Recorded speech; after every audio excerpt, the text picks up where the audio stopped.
वंशीधरम स्तोत्रधरम नमामि मनोहरम मोहरम च कृष्णम मालाधरम धर्मधुरंधरम च पार्थस्य सार्थ्यकरम च देवम कर्तव्य दीक्षाम च समत्व शिक्षाम ज्ञानस्य भिक्षाम शरणागति च ददाति गीता करुणाद्रभूता कृष्णेन गीता जगतो हिताय। हम सभी भारतीयों के लिए गौरव की बात है कि हमारे पास बहुत बहुत पवित्र ग्रंथों का उपहार इस धरती को मिला। यहां वेद हैं, उपनिषद हैं, गीता रामायण है, पुराण है, दर्शन शास्त्र हैं, स्मृति ग्रंथ हैं, धर्म ग्रंथों में धर्म शास्त्र हैं और अनेक अनेक संतों की वाणी। उन्हीं में महत्वपूर्ण जिस पर हाथ रखकर कोर्ट तक में हम भारतीय हिंदू समाज के लोग हाथ रखकर कसम खाते हैं, जिसकी कसम खाई जा सकती है वो ग्रंथ हमारे यहाँ गीता है, जो भगवान श्री कृष्ण के द्वारा उनकी वाणी के द्वारा प्रकट हुआ, या इस धरती पर आकर जो कृष्ण ने दिया उस अमृत का नाम गीता है। गीता जीवन का गीत है और जीवन जीने के लिए एक मार्गदर्शक ऐसा पवित्र ग्रंथ जिसमें सभी प्रकार के सभी स्वभाव के लोगों के लिए महान संदेश ही नहीं बल्कि वो शक्ति संदेश हैं जिनको प्राप्त करके हम अपने जीवन में अपने संघर्षों में सफल हो सकते हैं। विशेषतः जो जीवन के संघर्ष और भावनात्मक दर्द के बाद अपने पीड़ाओं के बहुत बड़े प्रभाव के बीच अपना मन कमजोर कर बैठते हैं, ऐसे में नई शक्ति प्राप्त करके फिर से खड़े होना और अपना कर्तव्य पूर्ण करना, उससे भी अधिक विजय प्राप्त करना, ये सब हम गीता से प्राप्त करते हैं। गीता में बड़ा महत्वपूर्ण संदेश तो यहीं से शुरू होता है कि अपने विषाद को, अपनी पीड़ा को, अपनी निराशा को, अपने दर्द को आप कैसे प्रसाद में, प्रसन्नता में, आनंद में बदल सकते हैं। अपने टूटे हुए मनोबल को जीत में कैसे बदल सकते हैं। हारा हुआ मन सबल कैसे होता है। एक शक्तिशाली व्यक्ति परिस्थितियों के कारण कभी कभी इतना कमजोर हो जाता है कि जिस चीज के लिए वो सपने देख रहा होता है, जैसे अर्जुन जीतने के सपने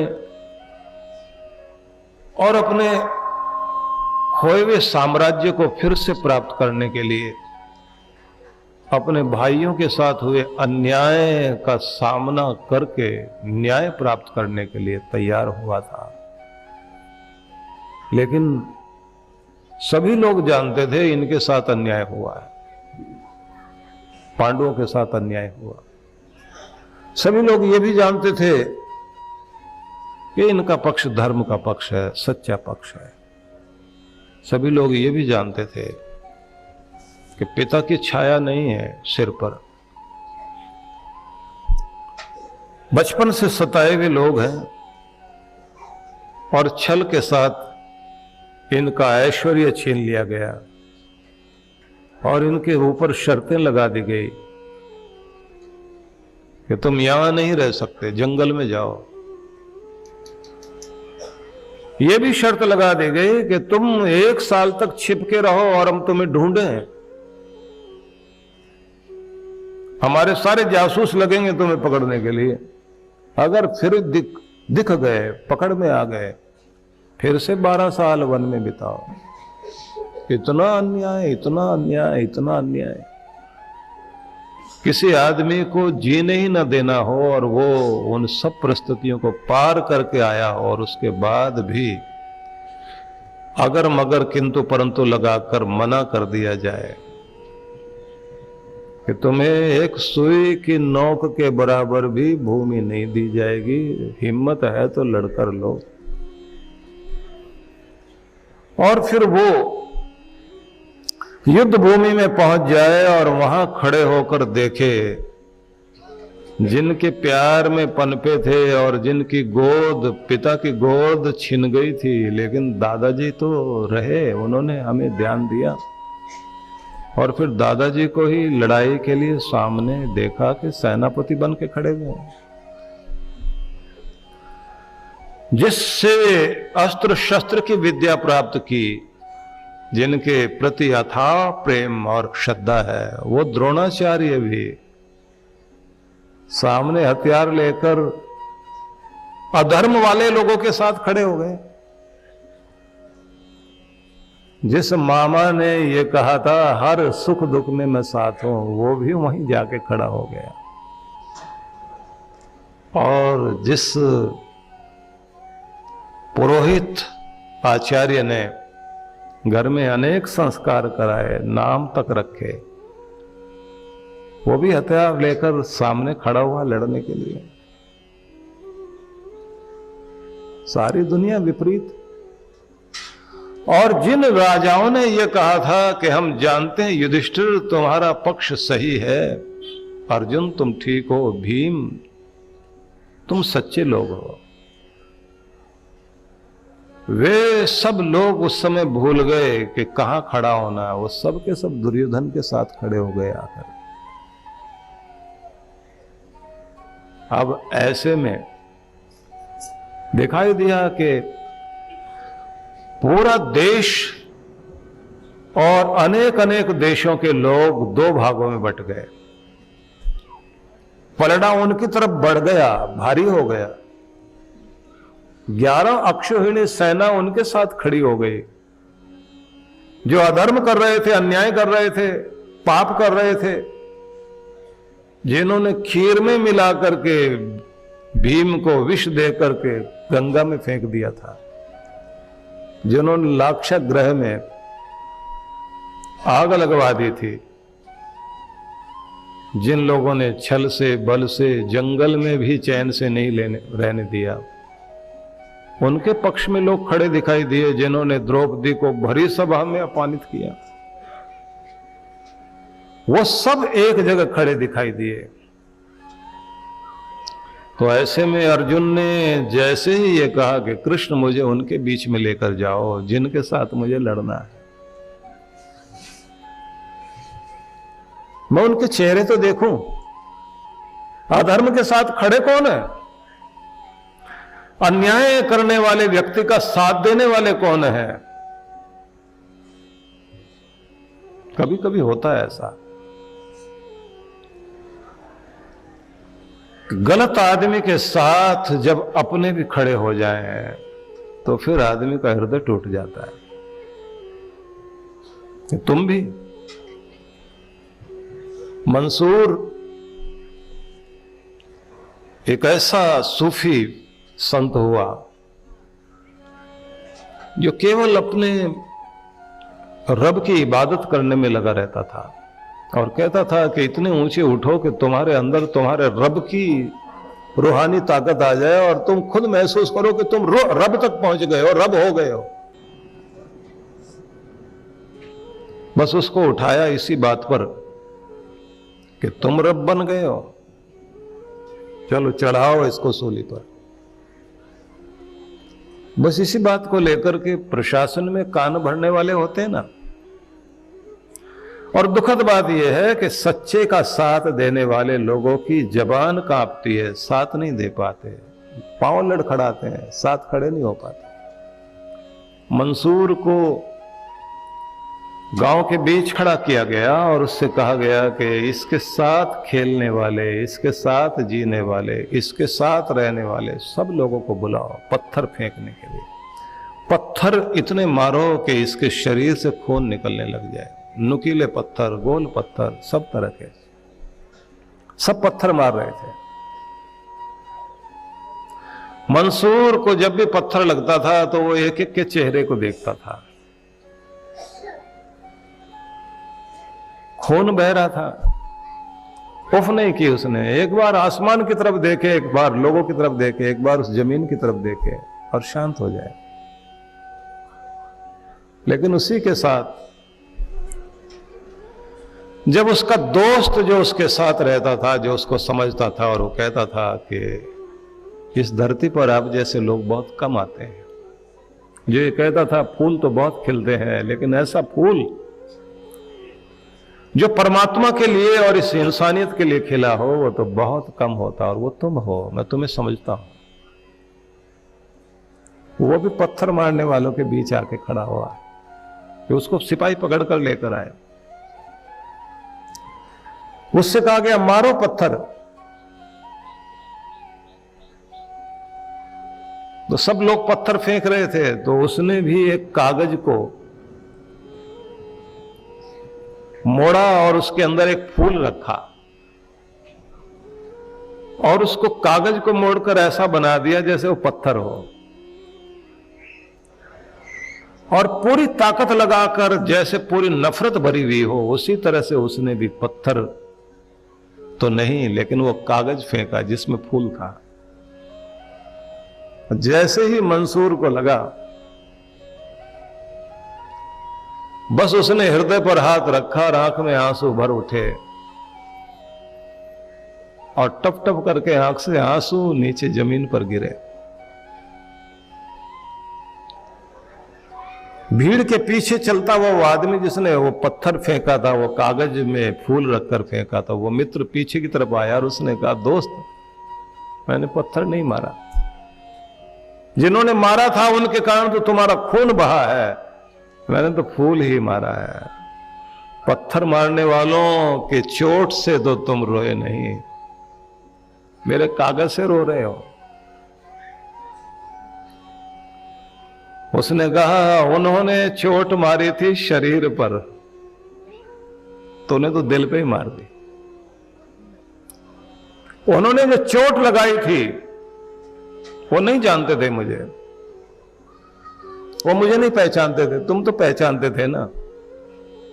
रोना इस बात पर आया मारने वालों में आज तुम भी आके खड़े हो गए हो, भले ही तुमने पत्थर नहीं मारा लेकिन मारा तो है। नफरत वाले लोगों में आज तुम भी जाकर खड़े हो गए हो।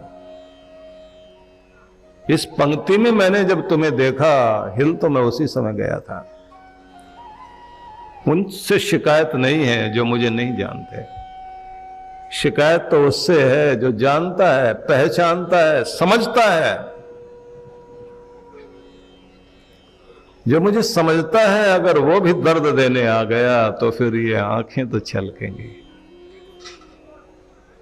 हर आदमी हिल जाता है।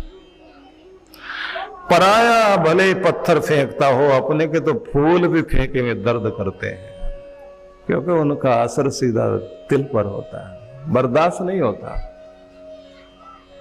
उंगली उठाने वालों में आज तुम भी खड़े हो गए, मारने वालों में आज तुम भी आ गए, उसी पंक्ति में तुम भी आके खड़े हो गए जिस पंक्ति में पूरी बेदर्द दुनिया थी। अब जरा अंदाज लगाकर देखिए कि अर्जुन की परिस्थिति क्या रही होगी। जिन लोगों ने हमारा सारा सुख चैन छीना, रुलाया, तड़फाया, हर तरह से परेशान किया, उन लोगों के साथ वो भी आकर खड़े हो गए जो ये कहते थे कि तुम्हारा पक्ष सच्चा पक्ष है, धर्म का पक्ष है। अर्जुन ने जैसे ही ये देखा कि मामा भी इधर ही है, गुरु भी इधर ही खड़े हुए हैं दुर्योधन के साथ, और हमारे धर्म गुरु, हमारे जो कुल पुरोहित हैं कृपाचार्य, वो भी वहीं खड़े हैं, द्रोणाचार्य वहीं खड़े हैं, भीष्म वहीं खड़े हैं, सब ही दुर्योधन के पक्ष में है। और सब जानते हैं कि इनके साथ गलत हुआ है, और फिर सबको यह भी पता है कि हम लोगों ने सेना नहीं ली, हमने ये कह दिया कि हमें तो कृष्ण मिल जाए, कृष्ण भी हमारे साथ खड़े हैं, तो भी ये लोग दुर्योधन के पक्ष में जाके खड़े हो गए। अब उसके बाद जो अर्जुन ने कहा है कि किसके लिए आदमी राज्य चाहता है, जीतना किस लिए चाहता है, मुझे राजगद्दी मिले नहीं, मेरे अपनों के लिए मैं जीना चाहता हूं, लेकिन अपने ही जब मारने में खड़े हो जाएं, जिनके लिए हम सुख चैन चाहते हैं वही बट गए हों, मैं किसके लिए लड़ाई करूं। अर्जुन कहता है कि कृष्ण अब मुझे लड़ने से कोई लाभ नहीं है, लड़ना नहीं चाहता। एक जमीन का टुकड़ा और धन, एक राजगद्दी, एक राज सिंहासन इतना बड़ा हो गया कि रिश्तों से भी बड़ा हो गया, धर्म से भी बड़ा हो गया, कर्तव्य से बड़ा हो गया। लोग जान रहे हैं कि यहां इस दुनिया में ज्यादा देर तक नहीं जीना है, लेकिन उसके बाद भी ये लोग खून के प्यासे होकर उधर खड़े हो गए। मैं युद्ध नहीं करना चाहता। एक राजगद्दी, एक राज सिंहासन इतना बड़ा हो गया कि रिश्तों से भी बड़ा हो गया, धर्म से भी बड़ा हो गया, कर्तव्य से बड़ा हो गया।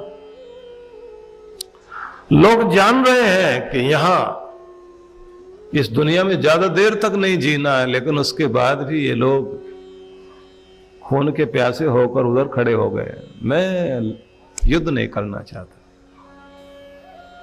कितने लोग घर छोड़ देते हैं, दुकान छोड़ देते हैं, बिजनेस छोड़ देते हैं, काम धंधा छोड़ देते हैं, किसके लिए करेंगे, किसके लिए जिएंगे।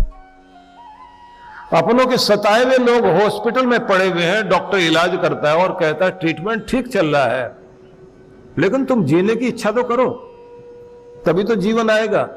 और वो मरीज बिस्तर पर लेटा लेटा कहता है डॉक्टर जिंदगी नहीं चाहिए, कोई मौत की दवाई हो वो दो।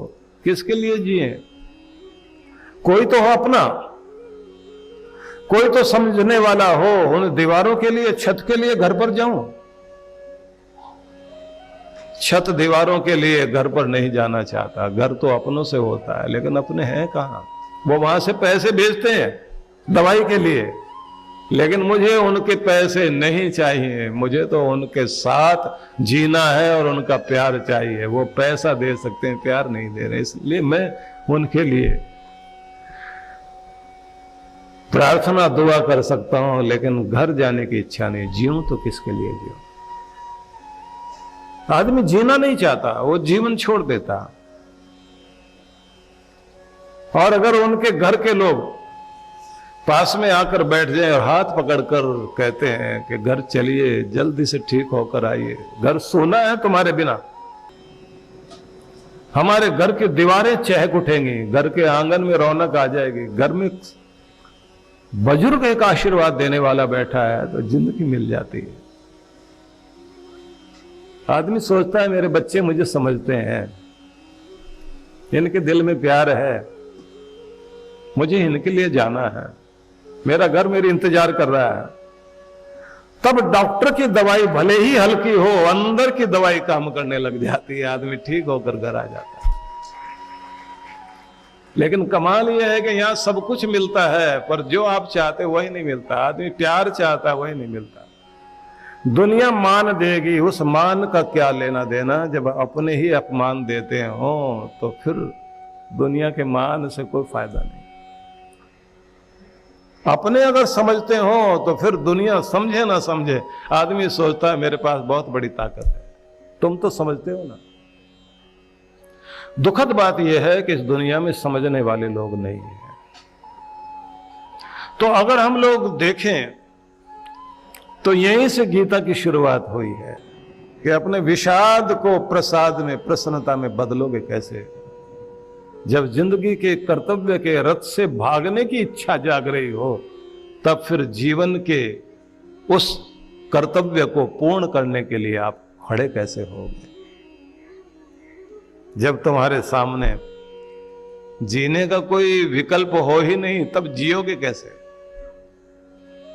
जब तुम्हारे सामने दिखाई देता हो कि दुनिया तुम्हें नहीं समझती और इस दुनिया को तुम्हारी आवश्यकता नहीं है, तब तुम इतने कीमती बनोगे कैसे कि पूरी दुनिया तुम्हारे ऊपर गर्व कर सके कि हाँ ये कोई है, इसकी दुनिया को जरूरत थी। तो सबसे पहले यहीं से हम जानने की चेष्टा करेंगे कि कृष्ण भगवान ने वो क्या दिया। एक कर्तव्य के रथ से उतरकर भागने की इच्छा या संकल्प लेकर उतरने के लिए तत्पर हो गया हो एक व्यक्ति, और उस अर्जुन को कृष्ण वीर अर्जुन बना दे। इसलिए गीता साधारण ग्रंथ नहीं है। और मैं एक बात आप सबसे कहूंगा, दुखद बात यह है कि हमने गीता को यह समझ लिया कि यह तो मरने वाले को सुनाया जाने वाला ग्रंथ है।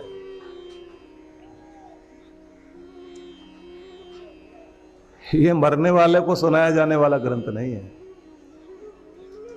मरे हुए मन के अंदर जिंदगी देने के लिए जिस ग्रंथ को पढ़ा जाना चाहिए उसका नाम गीता है। जो अंदर से मर गया हो उसको दोबारा से जिंदा कर दिया जाए, उस ग्रंथ का नाम गीता है। इसलिए अमृत है, यह संजीवनी है। भागवत महापुराण पढ़ेंगे आप, कथा कराएंगे, मरण कैसे सुधरे उसके बारे में है। जीवन कैसे सुधरे ये तो गीता को पढ़ना चाहिए आपको। इसलिए जो लोग ये सोचते हैं कि मरते हुए आदमी को गीता पाठ करा दीजिए मुक्ति हो जाएगी, मरण सुधारने का ग्रंथ तो गीता है। और बात यही नहीं है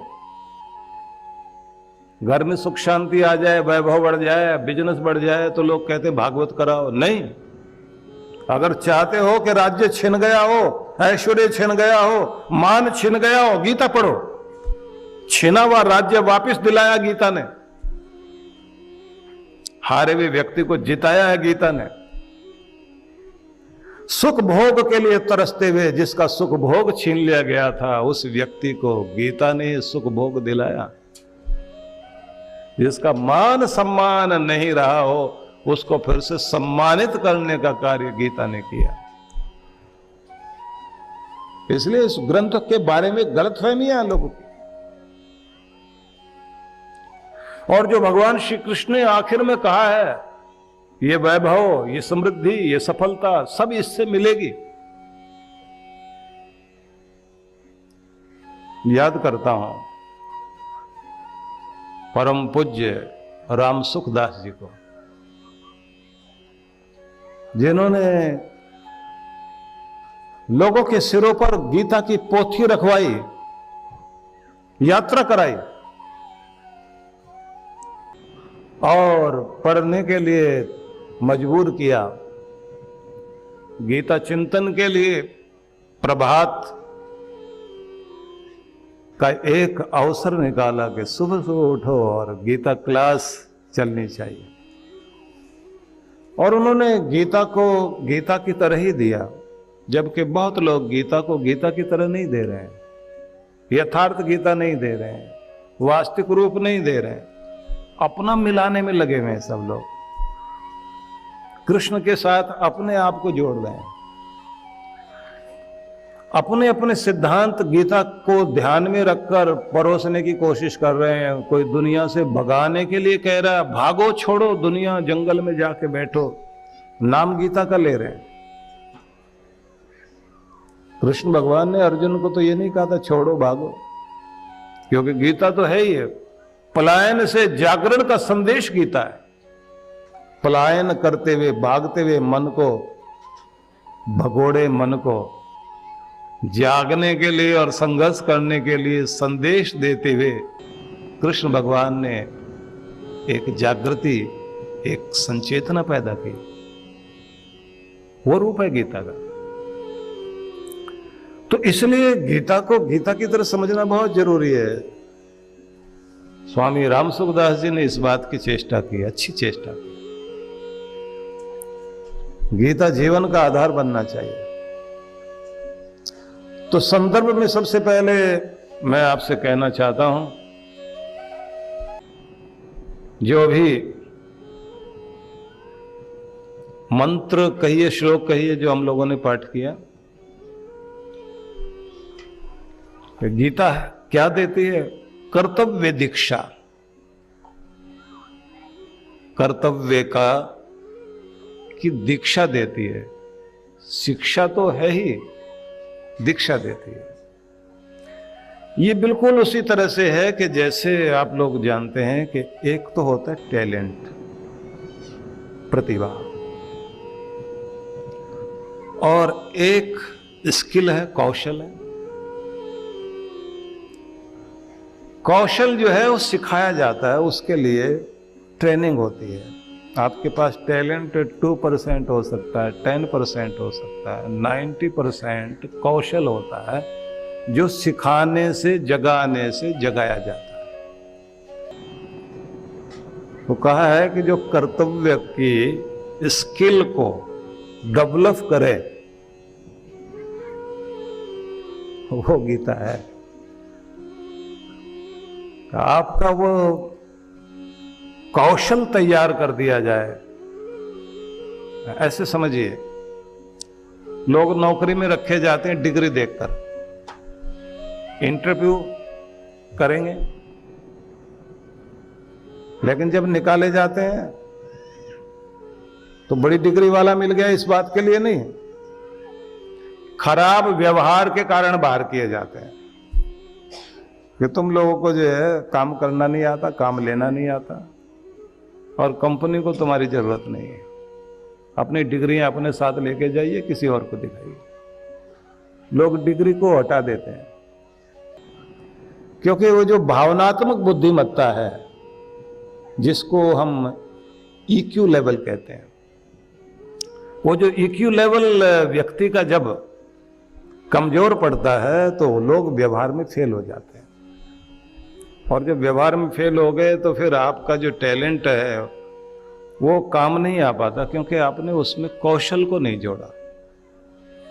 तो गीता एक बड़ी अद्भुत बात ये भी सिखाती है कि कर्तव्य को के कौशल को प्राप्त करना। इसलिए कहा कर्तव्य दीक्षाम समत्व शिक्षाम, समत्व की सीख समस्त प्राणियों में अपने जैसी भावना अपनाना, जिसको धर्म कहा गया। धारणा धर्म इत्याहो धर्मो धारिते प्रजा, जिसे धारण करने के कारण समाज का काम चलता है, उस गुण धर्म का नाम ही धर्म है। आत्मनः प्रतिकूलानि परेशान न समाचरेत, जैसा अपने लिए व्यवहार चाहते हो वैसा व्यवहार दूसरों के साथ करना शुरू कर दें, इसका नाम धर्म है। यह तो अभ्युदय निश्रेय सिद्धि सधर्म। ऋषि लोग दर्शन शास्त्र में जिस बात को कहते हैं, या तो अभ्युदय, जिससे अभ्युदय हो, तरक्की हो भौतिक, निश्रेयस सिद्धि सधर्म, जिससे निश्रेयस की प्राप्ति हो, मोक्ष की प्राप्ति हो, उसका नाम धर्म है। तो कहा जाना चाहिए कि गीता हमें समत्व की शिक्षा देती है। सबके अंदर जो भाव चलते हैं, प्रेम चलता है, उस प्रेम को सिखाने के लिए, उसको जगाने के लिए गीता ही सामने काम आती है। मतलब गीता, कृष्ण भगवान का संदेश इतना अद्भुत है, वो हमें ये सिखाता है कि एक छोटी सी चींटी में भी एक चेतना चल रही है। तो अगर आप पांव रखते हैं और उसे बचा के निकलते हैं तो ये अहिंसा का पालन तो हुआ ही। पर उससे भी बड़ी बात क्या हुई, आपने एक जिंदगी का सम्मान किया, कद्र की कि तुम्हें भी जीने का अधिकार है। एक गरीब पर भी जब आप रहम खाते हैं, उसको चोट नहीं पहुंचाते, तो वो जो दया है आपकी, वो उस धर्म को जगाती है, दर्शाती है कि तुम दूसरों के जीवन का भी सम्मान करना जानते हो। इस दुनिया में यही समस्या है, हमारे पास जब ताकत होती है ना, हम दूसरों को कीड़ा मकोड़ा समझने लगते हैं। इसे मेरे सामने झुकना चाहिए, हाथ जोड़ने चाहिए, इसे अकड़ने का अधिकार नहीं है। इतना झुका दें कि घुटने टेके, कानों को हाथ लगाए, इससे हमारे अहंकार को पोषण मिलता है। हाँ, मैं ये हूं, यही हिंसा है। और जब आप छोटे से छोटे आदमी को भी सम्मान देकर उसके सम्मान की रक्षा करते हैं, तो इसको कहा जाता है तुम धर्म कर रहे हो। ये समत्व है। कमाल की बात यह है कि हमारे देश में बड़े बड़े राजा महाराजा हुए, बड़े बड़े अहंकारी लोग हुए, उनका कहीं सम्मान नहीं है। लेकिन वो संत आज भी सम्मानित है जो भीड़ में सबसे पीछे जाकर बैठ गए और जिन्होंने आगे बैठने की कोशिश भी नहीं की, जिनकी चेष्टा यह थी कि मैं दुनिया में सबसे पीछे हूं, क्योंकि मुझे अपने अहंकार का प्रदर्शन नहीं करना, प्रदर्शन अगर करना है तो उसकी लीला का प्रदर्शन करना, उस परमात्मा की महिमा का प्रदर्शन करना। अनेक अनेक तरह के संतों के बारे में सुनने को मिलता है। इस समय वो संदर्भ लेना ठीक नहीं है। बस आपको ये बताता हूं कि समत्व की शिक्षा और कर्तव्य की दीक्षा गीता के द्वारा मिलती है। सब प्राणियों के अंदर बैठे उस चैतन्य का अनुभव करना जो हमारे अंदर है। जैसा खून हमारे अंदर बहता है वैसा दूसरों के अंदर भी है। जो दर्द हमें होता है वो औरों को भी होता है। इसे आप इस तरह से ले सकते हैं कि अगर आपको कोई अपशब्द कहे तो कितना बुरा लगता है, तो जब आप दूसरों को अपशब्द कह रहे होते हैं उस समय अपनी जबान को नियंत्रण में रख लेना धर्म है। उस समय खुद को संभाल लेना ये फर्ज है, ये इंसानियत है।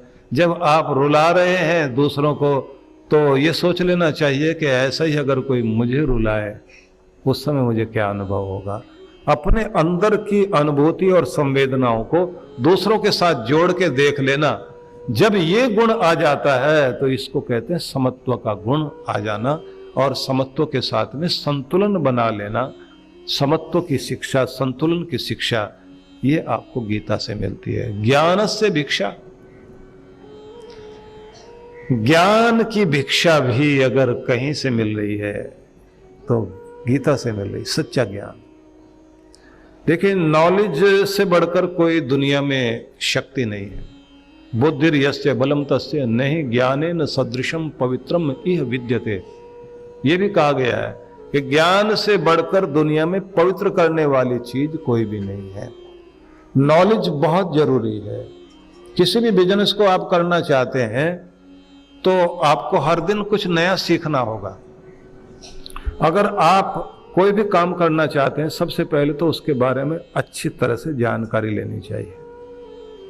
इसमें लाभ क्या है, इसमें हानि क्या है, इसमें रिस्क क्या है, ये कहाँ चलाया जा सकता है, कैसे किया जा सकता है, और इसमें शुरुआत में कितनी लागत आएगी, बाद में कितना जोखिम आ सकता है, मार्केट की हालत कैसी हो जाए तब हमें क्या करना होगा, कितने लोगों से शुरू करना है, कितने पैसे से शुरू करना, सारी जानकारी शुरुआत में चाहिए आपको।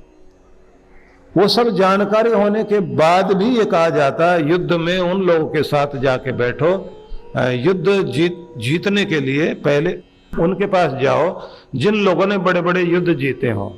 तो जिस आदमी को बिजनेस में जीतना हो तो पहले उनकी निकटता प्राप्त करनी चाहिए जिन्होंने उस बिजनेस में सफलताएं पाई हो, या अन्य बिजनेस में जिन्होंने बहुत कुछ कमाया हो और अनेक झटके सहने के बाद भी खड़े हुए हों। उनके जो अनुभव होते हैं वो बहुत बड़ी शक्ति होती है। वो अनुभव आपको बहुत ताकत देते हैं, क्योंकि राय देने वाले तो दुनिया में बहुत मिल जाएंगे। वो जो राय साहब है उनकी राय नहीं सुननी है आपको उन सफल लोगों की राय सुननी है जिन लोगों ने युद्ध जीतकर अपने आप को ऊंचाई पर पहुंचाया। ये जो ज्ञान है ये आपको धन देता है, ये आपको मान देता है, ये आपको सफलता देता है। बिना ज्ञान के आप दुनिया में आगे नहीं बढ़ सकते। और ज्ञान, मैंने आपसे कहा, प्रयोगात्मक रूप से जिन लोगों ने प्रयोग किए हों, क्योंकि बिजनेस मैनेजमेंट को पढ़ाने और सिखाने वाले प्रोफेसर अगर खुद बिजनेस करने बैठे तो एकदम बिजनेस में डूब जाते हैं।